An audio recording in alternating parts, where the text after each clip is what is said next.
চলতি বছরের 12 সেপ্টেম্বর কুষ্টিয়া কুমারখালী উপজেলার কয় ইউনিয়নের বেড়কালোয়া গ্রামে হামলা করে দুর্বৃত্তরা। এই সময় গ্রামটির বিভিন্ন বাড়িতে হামলা করে লুট করা হয় স্বর্ণালংকার, নগদ অর্থ ও গবাদি পশু।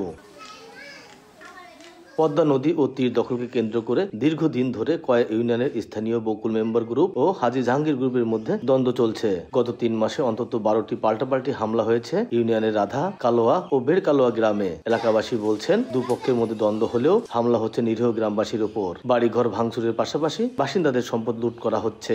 এতে আতঙ্কিত স্থানীয়রা। শীঘ্রই হামলা বন্ধের পাশাপাশি বিচারের দাবি তাদের।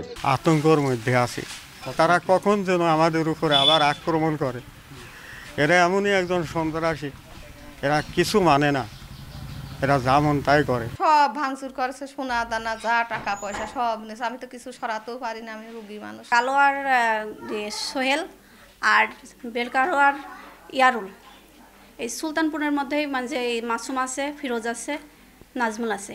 এরা সবাই মানে লোকজন নিয়ে এসে বাড়ি ভাঙচুর করছে। থানাতে মামলা করেছি এবং পুলিশ আসার পরেও পুলিশ কোনো ভূমিকা নেয়নি। এদিকে হামলার ঘটনায় কুমারখালী থানায় দুই পক্ষের পাল্টাপাল্টি 5টি মামলা করেছে।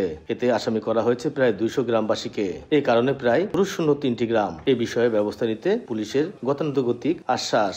স্পিডবোটে করে যেসব অপরাধী চক্র কথা শোনা যাচ্ছে, সেগুলো নিয়ে আমরা কিন্তু কাজ করছি এবং আমার ধারণা যে অতি সত্বর একটা ভালো আমরা রেজাল্ট দিতে পারব।